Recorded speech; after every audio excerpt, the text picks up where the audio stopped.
So I do like the pickup of Brooks. Jalen Green, I don't get the fit at all. That feels like a piece that they were trying to relocate somewhere else and weren't able to, and are now either talking themselves into or talking the fan base into. I'm not crazy about that fit at all. I'm not crazy about Green's game.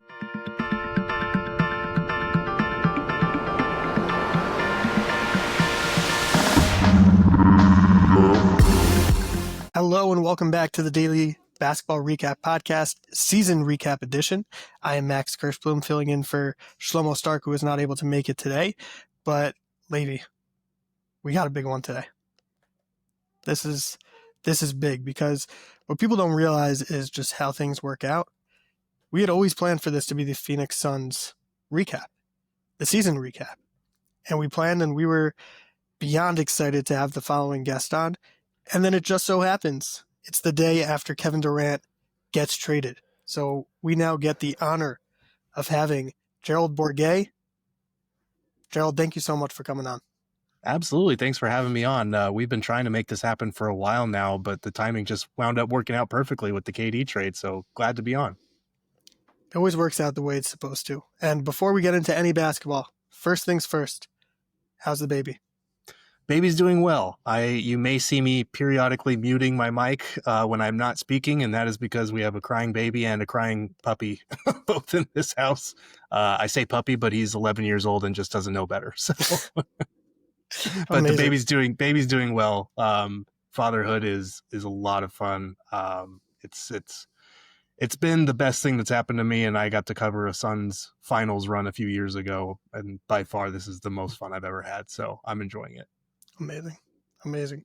Enjoy the family. It's the greatest blessing. And I'll probably say the same for Levy and myself, that we may have some mutes going on at random times with kids and different things going on. So we're no strangers to the occasional panic that you hear something on the outside. It's like so yeah, 100%. It's the best, but it's makes things a little bit more hectic. That's all. Absolutely. It's real life. That's what it is. Yes, exactly. So let's get into it. Look, this has been something that's been in the works for a long time. And I don't mean just this podcast. I mean the Kevin Durant saga, which right before the trade deadline, we were hearing things. All of a sudden, a trade is potentially made with the Golden State Warriors. And Kevin Durant says, no, I don't want to be there. And all this craziness is going on. We're hearing for weeks and weeks. The NBA Finals just happened. It's over.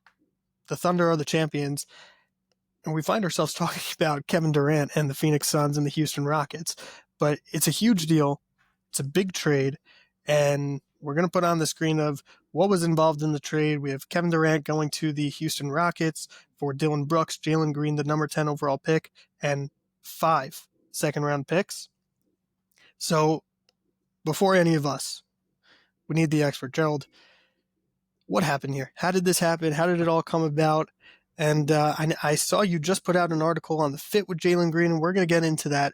But initial thoughts on the trade? Yeah, I think if you're a Suns fan, it's going to come off as a very underwhelming return. And I don't disagree with that assessment. I think when you look around the league, Kevin Durant's trade market was not as robust as the Suns were hoping. And to be fair, like, a lot of people are going to point to what they gave up for Kevin Durant. That was, 2-3 years ago when they did that. He is now approaching his 37th birthday before the next season starts. There's really no historical precedent for a superstar that is still playing at that level, at, Kevin Durant, LeBron James in their late 30s level, being traded. So I don't know what the expectations were for what they were going to get in return, but I do know that they were probably a little bit higher than what they got back from this Rockets deal. I actually like the fit of Dillon Brooks. You listen to Matt Ishbia and Brian Gregory talk about establishing a new culture, defensive identity, all that stuff. Dillon Brooks fits all of that to a T. The Suns haven't had a swagger or an enforcer like that since, Jay Crowder and Chris Paul were here pretty much. So I do like the pickup of Brooks. Jalen Green, I don't get the fit at all. That feels like a piece that they were trying to relocate somewhere else and weren't able to, and are now either talking themselves into or talking the fan base into. I'm not crazy about that fit at all. I'm not crazy about Green's game. He's still very young. He has time to improve, whatever. But we'll get into the details of why in a little bit. But I think the real asset is the number 10 pick, getting your own pick back. I know most draft experts are saying after, pick 7 or 8, it kind of falls off a little bit and you're splitting hairs at that point.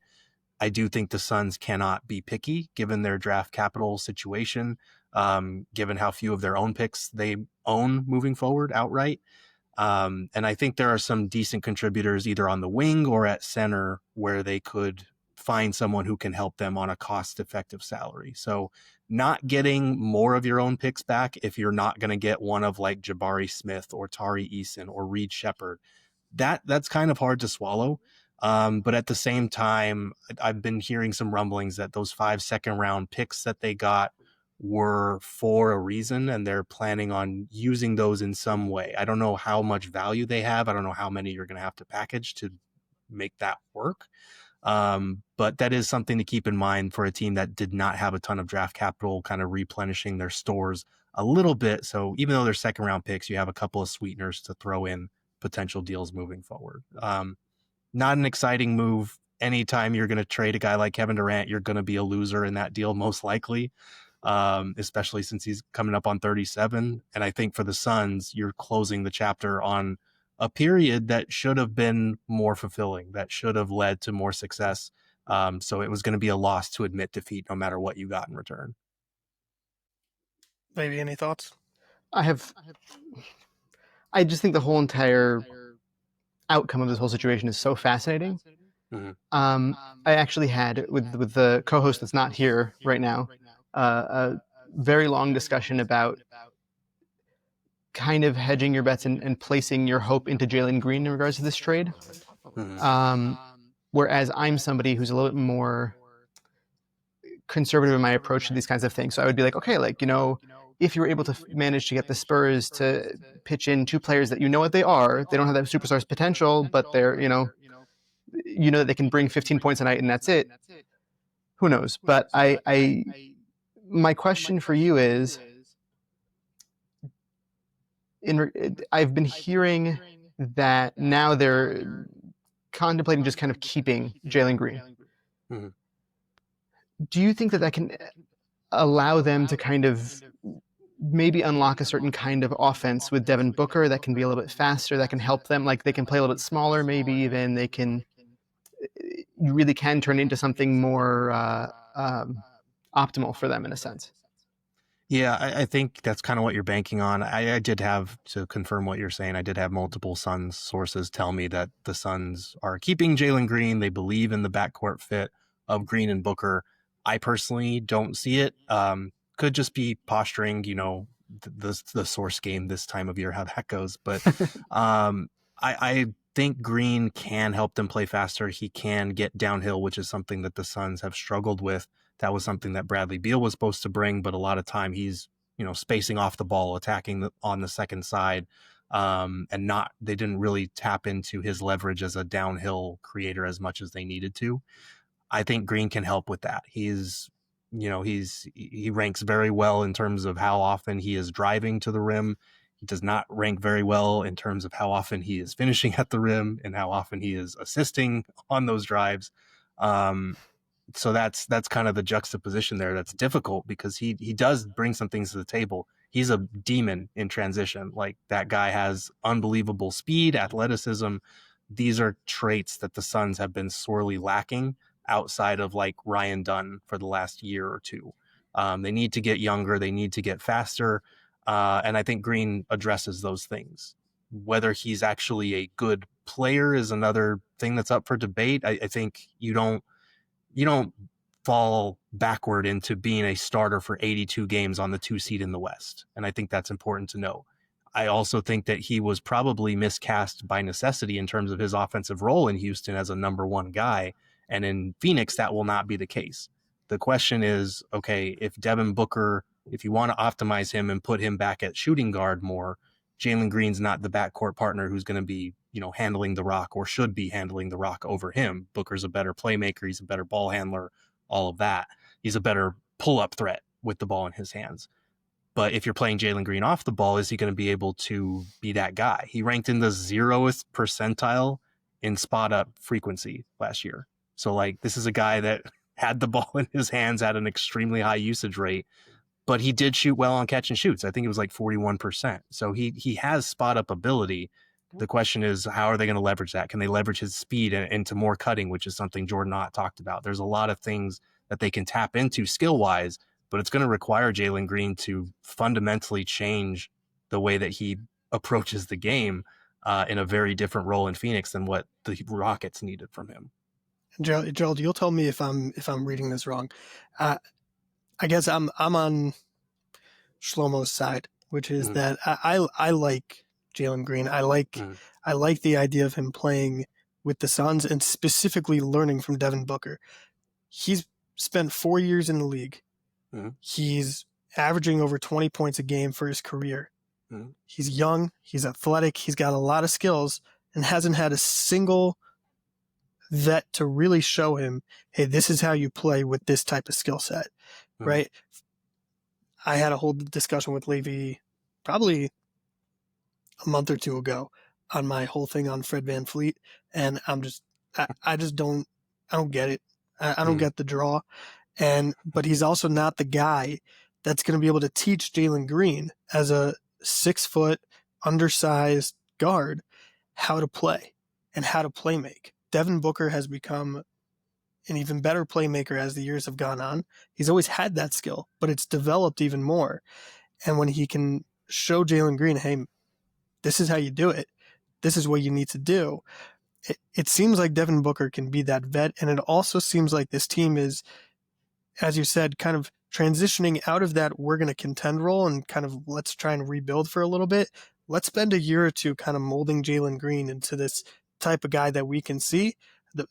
What I love that you said, you don't randomly play 82 games, averaging 20 points a game on the 2 seed, and you just don't have it. So the fit for sure needs work, but just looking at what they've put together, you got wings, you got athletic wings.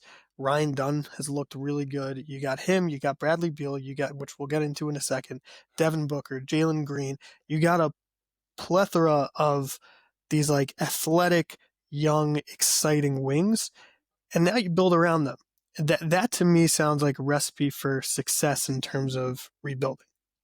Yeah, I think I'm a little bit lower on the fit with Green, but I agree with you that it's way too early to give up on a guy like that. And like we've been saying, he's not some terrible player. He was a starter on a very good team.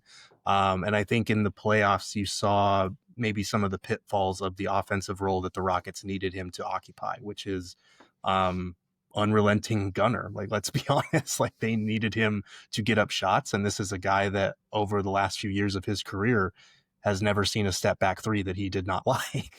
I think the 3-point volume can help the Suns. They need someone who has that type of gravity, who can create off of Devin Booker. And I think in Houston, he was receiving the brunt of defense's attention. Like, he was the number one option. He will not be that in Phoenix.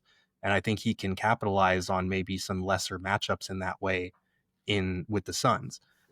The problem for me is that he is elite at shot creation. The shot making part of it is where he needs to come along. Like, it was bizarre. I was going through the B-ball index, which puts, every stat into a percentile, and every area of the floor, half court shot creation, 3-point shot creation, mid-range, pull up, rim shot creation, all of those, he's like in the 90th percentile or above. And then in the shot making or the shot efficiency category or shot quality even, it was like 15th percentile or worse. It was the most bizarre juxtaposition I've seen in a while. So he's going to have to be more efficient. And I think that's something that maybe Booker can help him slow things down a little bit. You see Jalen Green, like some of the things he does with his speed, the way he can snake through pick and rolls and split defenders when they come out. You can't teach that kind of stuff. That's just pure God-given talent, athleticism, instincts.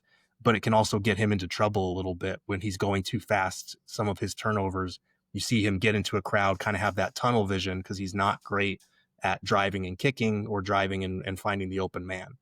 But those are things that Devin Booker can help him develop, help him see the floor a little bit better, maybe help him even slow things down or know when to decelerate, when to use that burst of speed, that type of thing, so he's not as out of control. So I do think there are some areas where Green can improve in Phoenix with, like you said, the right kind of mentor, someone who's more aligned with his skill set. But there are, he's definitely just going to have to make more shots if he's going to take the shots that he takes, which I don't think he will in Houston. One of the stats that I wrote about that really stood out to me, the NBA.com breaks down how many shots certain guys take after, one dribble, two dribbles, 7+ dribbles. Jalen Green had the 5th most shots in the NBA after taking 7+ dribbles, the 5th most 3-pointers.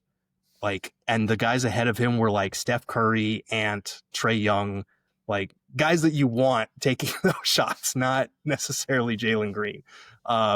So you're hoping that that's not just part of his mindset as a player, part of his game, and it's something that was kind of by necessity, something he had to do in Houston.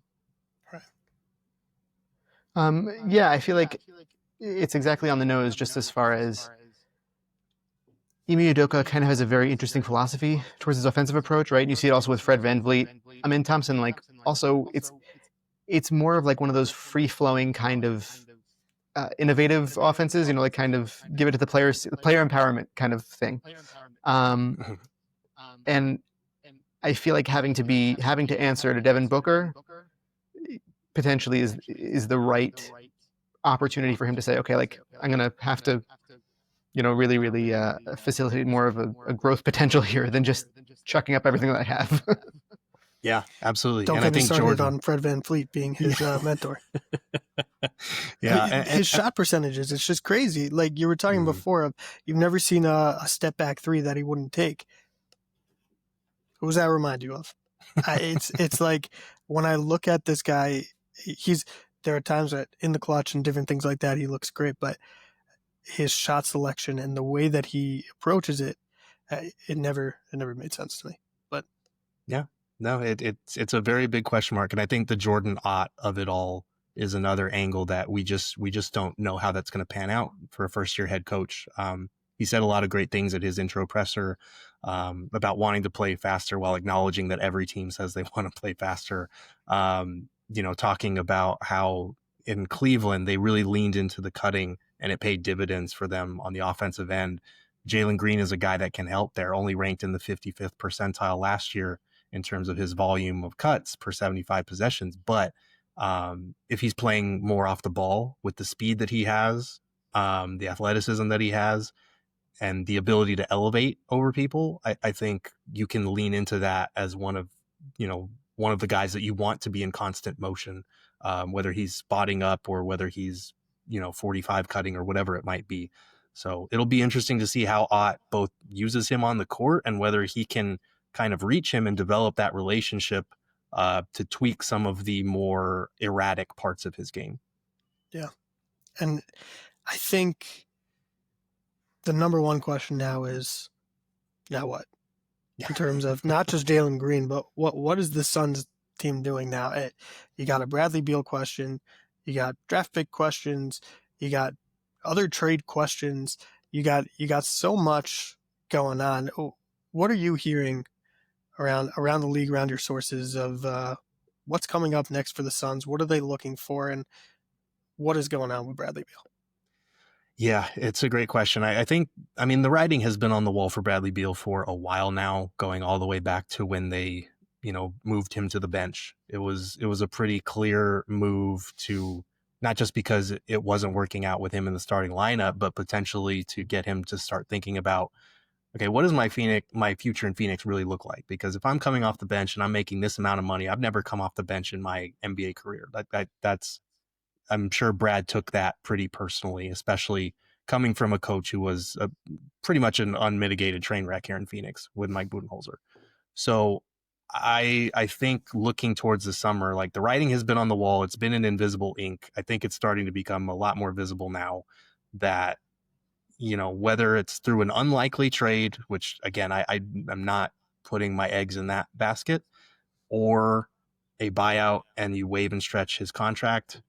I would be surprised if he's still on the Suns. It's It's not impossible because, again, that contract is going to be really hard to get off of one way or another. But I don't think the Suns, the key word was alignment. I don't think the Suns align with Bradley Beal and vice versa anymore. There is the nuclear option where you kind of tell him, look, man, you can stay here if you want and, get paid what you're going to get paid, but you're not going to play. And that would be toxic. That would be a bad look, but it is a pathway. And they kind of already started that. Yes. By benching him, you're kind of already sending that signal that, like, hey, man, your future here is not as a starter. It's either as a super six man in, whatever 50 to 60 games you play every year, or you accept a buyout and you try to make that money back on the open market with like a 2 or 3 year deal somewhere else for less annual money, which is not out of the realm of possibility. If they get him to take, 30 million less, he can make that up basically with something above the MLE range. I don't like to say anybody's faking anything. But my question for you is, there was a story recently about how there's like a lot of potential discourse in the locker room over the past season. Mm-hmm. Was any of him not playing, do you think in some portion, something like that, due to him not feeling like he's fitting with the team, like feeling unwelcomed? I don't think so. I think... So, I mean, obviously everybody saw the thing that DeMarcus Cousins said about how there were fist fights in the locker room. I never got the sense that this team didn't like each other. And that's a whole other conversation about new media and what players are allowed to say as opposed to what we're allowed to say, but whatever. I just throw out unsubstantiated claims. That's fine. But it was interesting because last year, and I said this multiple times on our show, was like, this team is awful. They have no on-court chemistry. They have no, they don't fit. But in the locker room, you don't get the sense of a team of guys that don't like each other. Like, I've been in losing locker rooms where you could just tell, like, these guys do not get along. They don't mess with each other like that. I never got the sense from the Suns locker room that was the case. And a lot of guys said that. They were like, I got the sense that it was just kind of at a loss for why this team wasn't better, for why it wasn't working, for why the pieces didn't fit. So I do think like Bradley Beal missing games was a frustrating thing. I don't think anybody took it out on Beal, but I do think that it's naturally frustrating when you assemble this big three and you're talking about, I don't know how they're going to guard us. And there's all this excitement about what that three-headed monster can look like. And Beal misses a week and then he's back for 2 games and then he, sprains his ankle or whatever. And then he's out for a month and then he's back. And it wasn't just that he was missing a lot of games. It was the sporadic, in, out that made it really hard to build cohesion either with him or without him. Like if a guy's gone for a long period, you can learn to adjust without him and move on. They couldn't do that because it was back and forth so often. So I think there was just a natural frustration with that on top of, falling dreadfully short of what their expectations were. So that was just probably part of the frustration, but I don't think it ever got to the point where guys were looking at Bradley Beal like, man, screw this guy, get this guy out of here. Do you think that the attempt to add, I know Max has to move on, but I'm just very curious about this. Do you think the attempt to add Nick Richardson in the middle of the season and that kind of not being as impactful as they wanted it to be contributed at all? It probably did. But I also think Nick Richards was benched a lot late in games by Budenholzer. There was a lot of frustration with his rotation patterns, like playing Mason Plumlee over Nick Richards late in games. The period where he benched Oso and Ryan Dunn for weeks, and then they came back in the rotation. And suddenly the Suns looked like a totally different team. Just very obvious rotational tweaks that weren't made for whatever reason. I think Nick Richards, they were not holding their breath that he would be their answer at starting center, but he was kind of a fringe. Like when he started in Charlotte over the last 2 years, he put up very good numbers. He looked the part of rim runner, rim protector, athletic big that they just didn't have between Nurkic, Mason, and Oso, who wasn't playing. Oso is athletic, but he gave them something they needed, but I don't think they were under the illusion that they had fixed their center problem for good. There was hope that, by just adding, if he could be an average center, this team's floor would raise dramatically. But he kind of proved to be a backup. And so now you're looking at a situation where you like Nick Richards, especially at $5 million a year. That's great value, whether he's a backup or a starter. But you need to address your starting 5 spot in the offseason for sure. So we're gonna get to a little bit more of the season recap stuff in a second, but to just follow up with that, what are their biggest needs right now? And I know that they're in a transition phase and they're trying to do all these different things, but you mentioned the 5 second round picks and that the things you're hearing of, maybe their rumblings of different things. What are they looking for? Are they just looking for more draft capital? Are they looking for specific types of players? What are you hearing? Yeah. So there's a lot of good questions about what's coming next. I wrote about some of that over at gophnx.com, but the We'll put a biggest link thing. in the description. Thank you. That's nice of you. But I think heading into draft night, they have 4 picks. They have number 10, number 29, number 52, and number 59, which is dead last in the draft. I think they're looking to leave the draft with 2 to 3 players that they feel like can make their roster next year, which is a pretty dramatic departure from everything leading up to last year. Like they added 2 rookies last year. They're potentially adding 2 to 3 more this year. They added Jalen Green. They're getting a lot younger. They're trying to lean into athleticism. I think the center spot, they're going to try to address that either in the draft or in free agency if they can, figure out Beal's contract, maybe shed Grayson Allen or Royce O'Neal, duck beneath those second aprons. Like they're going to decline Vasamicic's team option. Cody Martin could be another cap casualty because his $8.7 million is not guaranteed. So they're going to try to duck those aprons, free up the MLE, and potentially go hunt for a center who can be their starter. They also need help on the wing, probably like either a supersized wing at the 3 or like a power forward type, someone 6'8", 6'9", just to add a little more size and length, because you look at their roster, they got about 17 shooting guards and all of them are like 6'3", 6'4". And even Royce O'Neal 6'6", Dylan Brooks 6'6", so not a supersized team. They need to add a little more size. Potentially, if you can find a point guard, that makes sense, but we kind of saw how Tyus Jones and Monte Morris worked out. I had been saying that adding an undersized point guard to make the Suns even smaller and take the ball out of Devin Booker's hands was not what they needed. They had a turnover problem the year before, but congratulations, you fixed your turnovers. Tyus Jones can't create advantages with the ball in his hands. So I think you could be looking at, I think there would be some interest in a Chris Paul reunion potentially.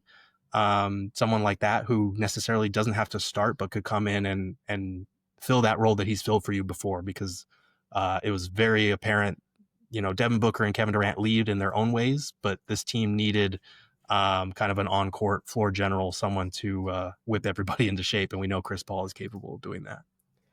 Yeah, I always felt like when he was traded, I don't know about behind the scenes politicking and whatever else, but I always felt like when he was traded a few seasons ago, it was too soon.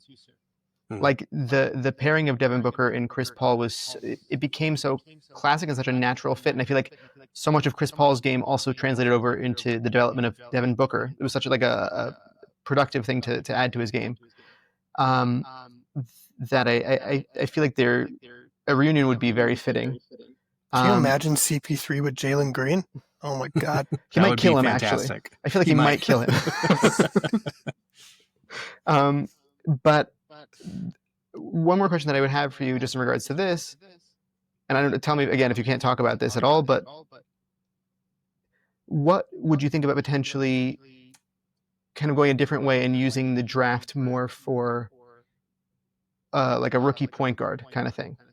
Like, meaning you were saying that they don't have much size, right? So a guy like Igor Devin, who supposedly has been impressing in some draft workout rooms, whatever, like he's got size, potentially more physicality. Do you think that could something like that, or Shaki Shonis, or however you pronounce his name? Yeah, I mean, honestly, anything could be in play with this team. Like last year leading up to the draft, we heard they could trade up, they could trade down, they could keep the pick, they could use the pick on like 3 or 4 different guys. This year, especially since they just got the 10th pick, I think they were obviously prepping ahead of time for this potential scenario, but now that it's official, I think we're only just starting to get wind of what guys they might be interested in. Devin is someone that I'm personally not as high on, just because of some of the question marks with his game. But if he does figure out kind of the shooting aspect of it, I think there's a real pathway to him being a top 10 player in this draft potentially. So I wouldn't rule that out. I do think based on what I've heard, they're looking more for size, like at center, at the 4 in the draft. But again, that can change in an instant. You never know who is going to fall on draft night. You never know who is going to trade up or down and kind of throw a wrench into what you had planned or who you projected to be available. We've seen that happen plenty over the years. So maybe a little too soon to say, but I do think they have needs up and down the roster, really, outside of the 2 spot. So you can't go wrong if you are getting a guy who you think can not only contribute down the line and be a good player in this league, but potentially even contribute now, because the Suns are, as much as they're taking a step backward to kind of take steps forward, they still want to be a playoff team. They still want to be a competitive team. They still want to prove to people that this Kevin Durant trade was not kind of the death knell for the Devin Booker era. Yeah. So knowing the time, well, actually, I did want to put in then my prediction is I think they're taking one of Derek Queen or Danny Wolf. I think those guys, Danny Wolf, also kind of having that playmaking big man type role, and Derek Queen kind of being sort of the opposite, but just being an athletic big and something that he can play there. But those are the 2 guys I was thinking of. But going into the... I'm just saying that for the Suns, I wouldn't take Danny Wolf because I'm too scarred from Dragon Bender. I feel like that I would just leave it alone. I do know they have had Danny Wolf in for a pre-draft workout. There has been some buzz about him. I think 10 might be a little high for me to take Danny Wolf. I think if you can trade back a few spots and maybe get an extra second or an extra pick or something out of it, if he's your guy, I think that's the way to go. And we saw them do that last year with Ryan Dunn, trade back from, I think, 22 to 28, whatever it was. So Danny Wolf's a possibility. I think Derek Queen's a possibility. I would love for Malawak to be there at 10, but I don't think that's realistic. I think hoping Carter my Bryant. Nets take him. Yeah, I don't think he goes past like 8. So what and I think Carter Bryant. They'll trade him. Trade him to the Suns is what everybody here is hoping. That was the one guy we've been talking about for weeks about trying to lump the Nets in. Apparently, they probably didn't want Jalen Green, so that's a bummer. But that would have been the framework, probably bringing in Claxton. But yeah, I think Carter Bryant is another potential option at 10. Maybe Cedric Coward, depending on how high they are on him. Those are the guys that make the most sense to me at number 10. But again, you just never know who's going to be available at that point. Yeah. So getting into the because initially we wanted to have you on for a season recap. So with the time, what we're going to do is we're going to do kind of a rapid fire, 1 minute, 1.5 minute, just like Gerald knowledge being thrown at us. Okay. And a couple of questions that we had. First of all, I mean, in terms of just general letter grade and assessment of this past season, I have my own thoughts of just kind of like when you know you're coming in as a title contender, but general thoughts on the season and just anything that stood out to you. I mean, the letter grades has to be an F. I can't spin it any other way. That was a failure all around. That was I was there for the 17, 19 win seasons. I was there for Eric Bledsoe, I don't want to be here tweets from the salon. I was here for Markieff Morris or Marcus Morris, whichever one it was, talking crap about Suns fans, throwing the towel at Jeff Hornacek, all of that. This season was the most disappointing in Suns history. It was not the worst. It was not the worst team. But it was the most disappointing considering expectations, considering what they invested in this group, not just with the, league high payroll and luxury tax and all that, but what they gave up to get Kevin Durant, what they gave up to get Bradley Beal, the DeAndre Ayton trade that went very poorly, all of these moves that led to this cataclysmic failure coming off a first round sweep, mind you, like that was already embarrassing enough, but they somehow upped it. The team was miserable. Everybody involved shared a portion of the blame. So that was just an F across the board, even with, Kevin Durant playing at an all NBA level, even with Devin Booker, having a bad season for him, but a bad season for Devin Booker is still, one of 4 or 5 guys who's top 10 in scoring and assists. Like I really can't explain how badly that season went. And everybody has been dissecting, well, it's Kevin Durant's fault for his leadership. It's Devin Booker's fault for his bad year. It's Mike Budenholzer's fault for being a train wreck. It's Matt Ishbia's fault for, being overly involved as an owner. It's everybody's fault. Like there's no one that is exempt from what we just witnessed. So definitely an F for that season. Max? Yeah. I mean,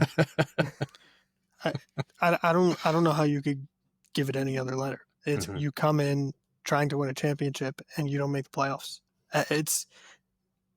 Don't make the play in. To make the play in, literally nothing. It was just like you see your coach and arguably your best player, Kevin Durant, fighting on the sidelines multiple times. It's just like, yeah, that's normal. Like, we just do that. No, you don't. Who are you trying to fool here? And just benching one of your star players. I don't know what happened with Budenholzer this year. Again, you're saying you don't know if it was Budenholzer, train wreck, Kevin Durant this, Devin Booker this, Matt Ishbia this. I don't know what it was for Budenholzer of the different people on the team, Matt Ishbia being there, whatever, but this Budenholzer from the Hawks and from the Bucks was a completely different guy. And that shocked me. But I agree. I don't know how you could give it anything else other than an F. And I would, because people have been divvying up blame here since the season ended, since Christmas, basically. Budenholzer, for me, shares the biggest portion of it. He was a disaster here. We heard rumblings of, film sessions getting contentious. We heard rumblings of, how much it was a my way or the highway type of guy.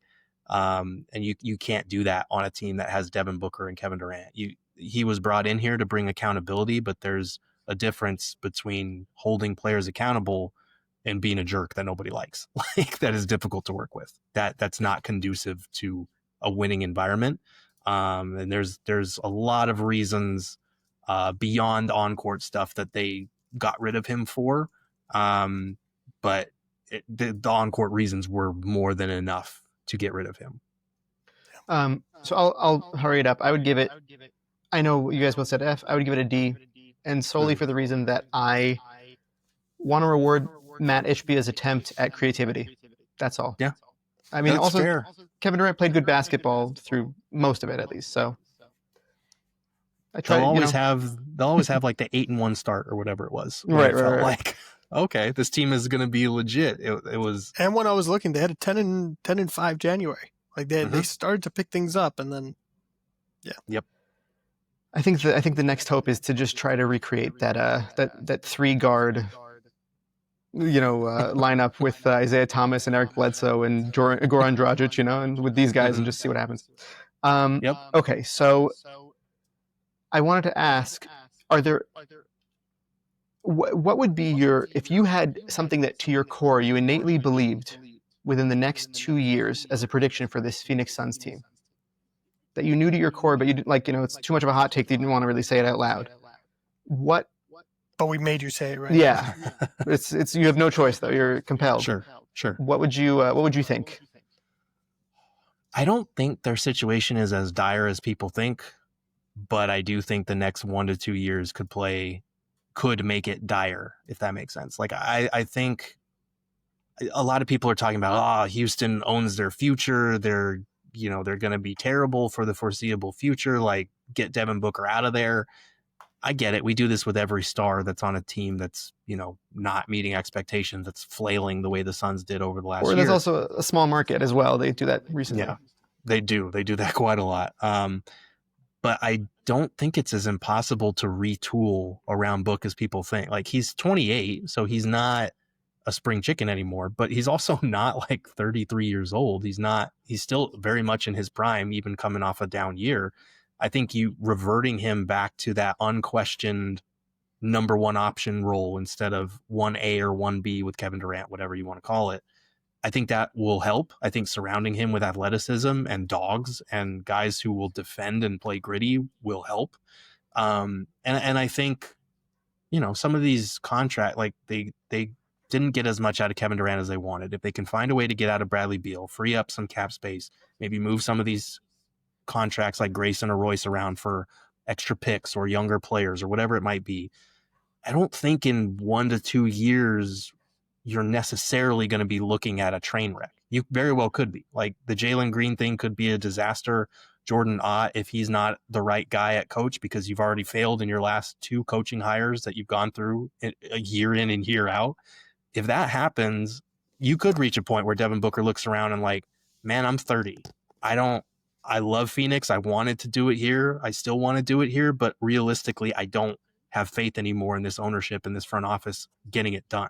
I don't think we're at that point yet. I think Book very much wants to win here. He told ESPN the grass isn't always greener elsewhere. I think that was a very, he's close with Damian Lillard. I think that was very much in reflection of how things have gone for Dame since leaving Portland. It doesn't mean he doesn't want to win, but I think he values, he wants to be a Kobe Bryant or a Tim Duncan or a Dirk who stayed their entire career somewhere, who became that guy who brought a title to a city that's never seen one in 58 years of existence on the basketball side, the men's side. So I think all of that matters to him, and the people here love him. Like, ownership is not going to trade that dude until he forces his way out because they know their approval rating is in the toilet right now. They're not going to alienate the fan base further. So Book's not going anywhere, but I do think depending on how these next 1 to 2 years go, you have to do this very well and very carefully, because if you are not showing the right trajectory, if you are just aimless and hopeless and the situation looks dire, throwing money at the problem is not going to fix it. I love that Matt Ishbia, like you said, got creative, didn't care about spending money, thought that if I'm building a winning team, it's going to be worth it. It's worth a try. It was worth a try being all in on the Kevin Durant era. Now that's over. How do you retool? How do you put a team around Book? The answers to those questions could determine whether or not he is a Suns lifer at the end of the day. Yeah. I will say one of the things I always found interesting is when you hear other people in the NBA talking about Devin Booker, they talk about him as that guy. Mm-hmm. So maybe putting him back as that guy for the team will do wonders for them.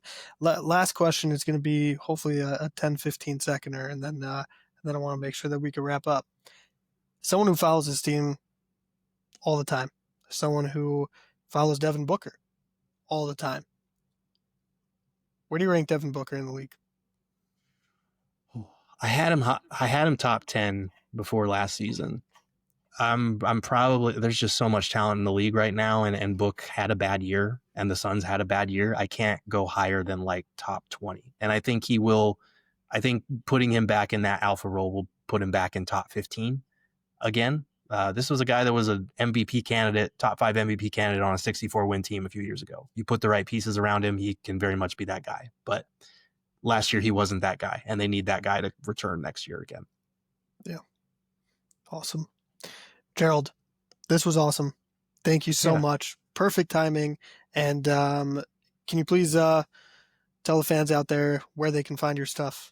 Yeah, absolutely. First of all, thanks for having me on. I always love talking Suns, but it's great talking with people that clearly know the game and appreciate the game. So thank you guys for having me on.